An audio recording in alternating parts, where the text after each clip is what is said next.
estamos siguiendo de cerca lo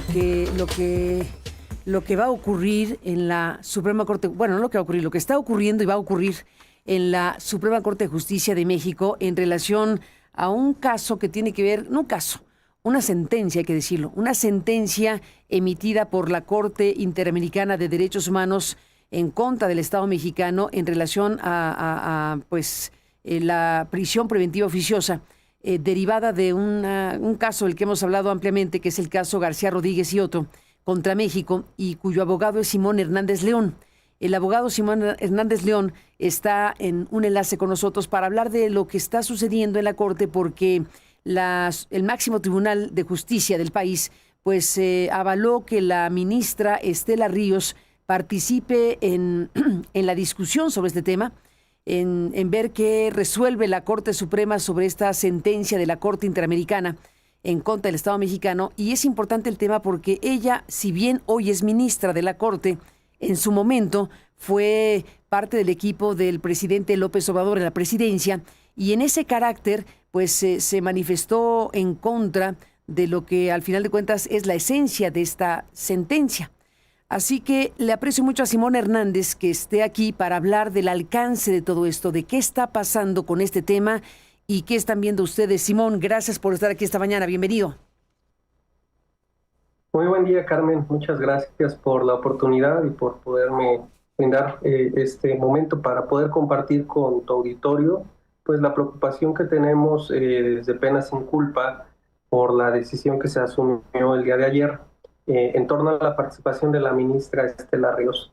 Como bien mencionas, hay una serie de sentencias internacionales. Está el caso García Rodríguez, está el caso Sompans de Tecpile, que ordenan a México eliminar la prisión preventiva oficiosa de nuestro orden jurídico.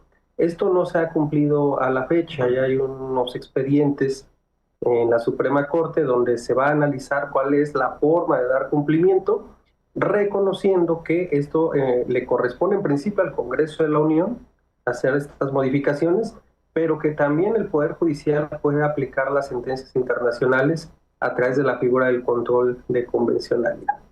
Lo que sucedió es que el expediente de cumplimiento del caso García Rodríguez le fue turnado a la ministra Estela Ríos. En su momento este expediente lo tenía el ministro Pardo Rebolledo, concluye la anterior conformación de la Corte, y lo que nosotros advertimos es que la ministra Estela Ríos, como consejera jurídica de la presidencia, como funcionaria del gobierno federal del presidente López Obrador, ya se había posicionado sobre el tema ante la propia Suprema Corte.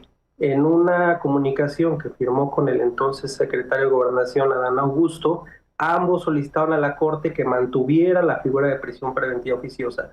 La defendieron, la justificaron y señalaron que la Corte no debía, dar cumplimiento al tema de las recomendaciones internacionales y mantener esta figura. Por eso consideramos que ella no debía ser quien elaborara el proyecto de cómo se va a cumplir la sentencia de la Corte Interamericana. Primero solicitamos que se excusara, esto es, que ella misma valorara si tenía conflicto de interés. No lo hizo, se tramitó el impedimento, y a propuesta del ministro presidente Hugo Aguilar se considera que la ministra no está impedida. Y los argumentos pues nos parecen preocupantes, muy graves, porque sí terminan por primero marcar la gestión del presidente Hugo Aguilar como presidente de la Corte, y segundo por generar pues una erosión en la legitimidad y la independencia del máximo tribunal. Lo que dicen los ministros el día de ayer de manera unánime es que el hecho de que haya sido consejera no la limita porque no declaró a favor de la prisión preventiva oficiosa como ministra. Lo segundo es que no lo hizo respecto al caso García Rodríguez, sino lo hizo de manera general en el marco de las acciones de inconstitucionalidad. Y esto pues también es, bastante debatible, porque pensemos ahora en otros procesos que México ha llevado, ¿no? El caso muy conocido de Rosendo Radilla Pacheco. Si alguna persona como funcionaria del gobierno federal hubiera defendido el fuero militar y posteriormente va a la Suprema Corte y llega el caso Radilla, pues diría, es que yo no me pronuncié sobre el caso Radilla Pacheco, me pronuncié sobre el fuero militar. pero finalmente es la misma figura, es la misma situación, y lo que vemos con preocupación es, primero, que las y los ministros no se están excusando, sobre todo aquellos que tienen antecedentes o vinculaciones con el gobierno federal o con Morena. Segundo, que cuando se tramitan los impedimentos, pues el Pleno simplemente los está dejando participar. Y aquí de manera muy preocupante, porque incluso desde Pena Sin Culpa hicimos mención de una discusión de septiembre del año pasado, donde la ministra Estela Ríos dijo: como consejera de la presidencia, yo tomé posición en un tema y solicito que se valore si debo participar. Los ministros y ministras dijeron que no debía hacerlo, y teniendo ese antecedente, ese precedente, hoy simplemente se decide pues con un criterio que alinea a la Suprema Corte, yo diría, a los intereses del gobierno federal. ¿Hay fecha para resolver esto? Nos habían comentado de manera extraoficial que en un par de meses después de que se resolvieran estos impedimentos se daría trámite.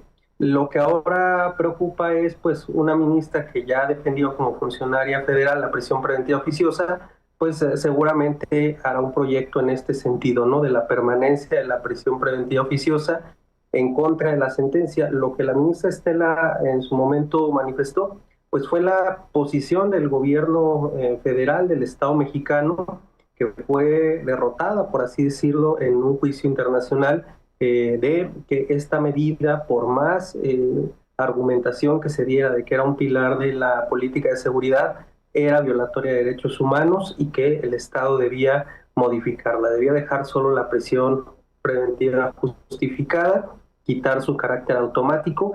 Esta postura del gobierno federal ya fue, digamos, valorada, ya fue vencida en sede internacional, y es justo la postura, pues no personal, yo diría, de funcionaria de la administración pública y ahora de ministra de la Suprema Corte de la ministra Estela Ríos. Y con estos antecedentes, pues ella será la encargada de llevar el proyecto. Y bueno, pues esperaremos a ver qué resuelven las y los demás ministros, pero es muy preocupante que ninguno de ellos haya tenido un respeto por la legalidad, por el tema de que el tribunal debe ser independiente e imparcial, y un prejuzgamiento pues es claramente un conflicto de intereses, una posición adoptada. Me parece que ahí el órgano colegiado pues debía haber dicho: ministra, por favor, usted no debe participar de este asunto, y lejos de ello pues guardaron un silencio cómplice, yo diría, ¿no? Que pues veremos también las implicaciones que esto va a tener a nivel internacional. Pues ahí está el tema. Te aprecio muchísimo, Simón, que nos alertes, que nos cuentes de esta circunstancia. Y bueno, en general, ¿todos los ministros estuvieron de acuerdo? Todos por unanimidad, a propuesta del ministro Hugo Aguilar, y esto ya, como lo hemos comentado en alguna otra oportunidad contigo, pues va perfilando un tipo de decisión de la Suprema Corte, de cómo están procesando ciertos temas y de cómo el ministro presidente está conduciendo esta primera parte de la nueva integración. Yo creo que este tipo de situaciones van a marcar su gestión y lamentablemente para mal, por no proponer o hacer valer la ley y bueno, permitir que se retirara a la ministra Estela Ríos de la discusión, y de los demás integrantes de la Suprema Corte, por no tener no solo la observancia de la ley, yo diría el decoro de decir que alguien que ya prejuzgó, que tiene una posición asumida, que esa posición va en contra de la sentencia internacional, no debe ser la misma persona que diga cómo se va a dar cumplimiento a esas sentencias internacionales. Pues estaremos al pendiente porque es un tema muy, muy relevante, porque es el caso de García Rodríguez y Reyes Alpizar contra México, pero además de los casos, de las personas per se, es el sistema mismo. Es el sistema mismo, y más de 40,000 personas en prisión, sin ningún tipo de equilibrio de parte del Poder Judicial, de contrapeso, con prácticamente, yo diría ya hoy con esta decisión de la Corte, la totalidad de los órganos del Estado mexicano en contra de la sentencia internacional. Ya lo había hecho el Ejecutivo, las secretarías, la CONAGO, la Fiscalía General de la República, la CNDH, pero hoy parece perfilarse que también la Suprema Corte de Justicia de la Nación pues estará en una condición de incumplimiento y de desacato a la Corte Interamericana con todas las consecuencias que eso vaya a tener. Ni más ni menos. Pues Simón Hernández, estaremos al pendiente de todo esto. Muchísimas gracias por estar aquí y buenos días. Muchas gracias a ti, Carmen, por el espacio. Al contrario, gracias. Simón Hernández León, abogado del caso García Rodríguez y Reyes Alpizar versus el Estado mexicano, que ganaron en la Corte Interamericana de Derechos Humanos y que ahora la Corte Mexicana, bueno, pues tendrá que resolver qué se hace con esta sentencia. No es que sea opinable, es una sentencia. No es opinable porque es una sentencia de un sistema al que pertenece México.